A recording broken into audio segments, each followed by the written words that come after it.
কাজ করে দেবো, বুঝলেন? যেভাবে কাজ করে দেবো সব নাম বলছে, শোনেন কাজ করে কে দিবে শোনেন। এই ছেলের নাম কি? তো আপনি একজন অপরিচিত মানুষ, আপনি খাওয়া দাওয়ার জন্য বাড়িতে নিয়ে গেলেন কেন? না, অপরিচিত অপরিচিত, নূর আলম তো আমার পরিচিত। দেওগ্রাম। 1 মিনিট। কোন দেওগ্রাম? কি করেন আপনি? এসআই নূর আমিনের সাথে থাকেন? কি হিসাবে থাকেন? বর্তমান আমার ঘর আছে, সোর্স হিসাবে থাকি। সোর্স হিসাবে থাকেন। ঘরের ভিতর নিয়ে বসা আছে। নূর আমিনকে ফোন দেন। তোমার মনে এসআই নূর আমিন ভাইকে ফোন দেন। ফোন দিচ্ছে না। ফোন ধরছে না। আপনি পোশাক, হ্যান্ডকাপ এগুলো কার এগুলো? এগুলা নূর আমিন স্যারের। এসআই নূর আমিন। নূর আমিনের হ্যান্ডকাপ আপনার কাছে কি জন্য? আমাদের এই ছেলে বললো যে 100 ফিট বড়ি ধরে দেবেন, বুঝছেন? আমরা কোন ছেলে বললো? কে বলছে? আমি বলছি 100 ফিট বড়ি ধরে না কাজ করে দেবো, বুঝলেন? যেভাবে কাজ করে দেবো সব নাম বলছে, শোনেন কাজ করে কে দিবে শোনেন।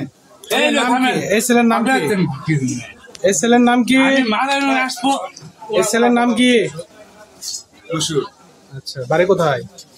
এই গ্রামে। এই গ্রামে বলতে কোথায়? কি বাজার ভাইরা? মাদানগর বাজার। আপনি এখানে কার কাছে আসছেন? এখানে ইনি সাহেব। উনি সাহেবকে কি আপনি আগে থেকে চিনেন? ওনার সাথে কি সম্পর্ক আপনার? একই সময় মামলা একটা ছিল, বুঝছেন? এই বিষয়ে পরে নূর আমিন স্যার হয়ে সাথে বন্ধুতা হিসাবে চলে। আমি শ্বশুর বাড়ি গেছি, বুঝলেন? শ্বশুর বাড়ি বা থানা পাশে। তার কোথায়? কোন খেতলা থানার পাশে? কালা থানা পাশে। আমার সাইডে আমি এই দিক দিয়ে আসতেছি, নূর আলম করতেছি, এ ভাই এক লিগের নামে দিন ঢুকে। নূর আমিন বলছে মানে ওই এসআই নূর আমিন আপনাকে বলছে যে এক ভূত গাড়ি লেজা নামাই দিয়ে। আচ্ছা, আপনি আসে নামাই দিয়েছেন। ভাই করতে খুব খিদা লাগছে, মানে তাহলে চলে না আমার বাসার যায়, খাওয়া দাওয়া করে ধীরে সুস্থে আসেন। এই খাওয়া দাওয়া করে আমি এখন চলে যাবো। তো আপনি একজন অপরিচিত মানুষ, আপনি খাওয়া দাওয়ার জন্য বাড়িতে নিয়ে গেলেন কেন? না, অপরিচিত অপরিচিত, নূর আলম তো আমার পরিচিত। ব্যাপারে নূর আলম আমার পরিচিত।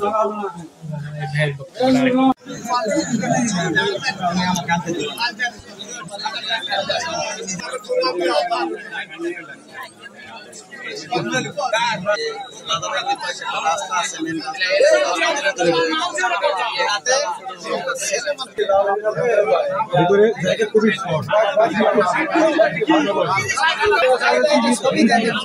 তোমাকে এতক্ষণ দরকার আছে।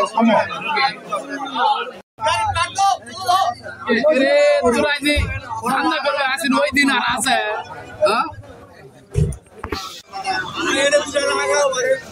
সবাই